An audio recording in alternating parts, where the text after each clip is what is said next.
How do we want to tell our story? Genre and medium. Before we start the story, we need to 1. Decide if we want to tell a story orally, to write it, to draw it, to record it, to represent it by creating objects, or to put it on a stage. The choice of the code and the channel through which to tell our story becomes fundamental for the subsequent phases. The choice of language and support depends on the interests, but also on the availability of equipment and tools at school. 2.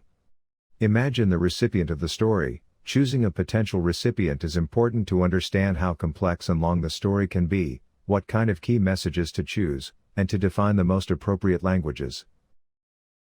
3. Choose the goals of the story.